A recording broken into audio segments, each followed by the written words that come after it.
இருள வாழ்ந்துட்டு இருக்கிறேனே என்று கலங்கி இருக்கிற தேவ பிள்ளைகளே, ஆண்டவர் உங்களை பார்த்து சொல்றார், இருளில் இருக்கிற ஜனங்கள் பெரிய வெளிச்சத்தை கண்டார்கள்.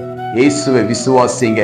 இயேசு கிறிஸ்துவை நீங்கள் விசுவாசிக்கும் பொழுது உங்களுக்குள்ள ஒரு வெளிச்சத்தை கர்த்தர் கொடுக்கிறார். அந்த வெளிச்சத்தை நீங்கள் எப்படி காண முடியும் என்றால், உங்களுக்குள்ள இருக்கிற எல்லா சூழ்நிலைகளும், ப்ராப்ளங்களும் உங்களை விட்டு தூரமாய் போகும்.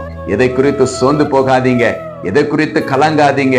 எனக்கு யாருமே இல்லையே, என்னை பார்க்க யாருமே இல்லையே, நான் ஒரு இருள வாழ்ந்துட்டு இருக்கிறேன், எனக்கு எப்ப நீதி கிடைக்கும், எனக்கு எப்போ சந்தோஷம் கிடைக்கும் என்று ஏங்கி கண்ணீரோடு கதறி அழுது கொண்டிருக்கிற தேவ பிள்ளைகளே, இயேசு உங்களை பார்த்து சொல்றார், மகனே மகளே அழாத, உன் இருளுக்கு நான் ஒளியா இருக்கிறேன், உன்னை பாதுகாப்பேன், உன்னை தப்புவிப்பேன், உன்னை நான் சுமப்பேன் என்று இரட்சகர் இயேசு கிறிஸ்து நமக்காக இந்த உலகத்துல பிறந்து நம்மளை மீட்பதற்காகவே, நம்மளை ரட்சிக்கப்படுவதற்காகவே நம்மோடு கூட இருக்கிறார். விசுவாசிங்க. உங்க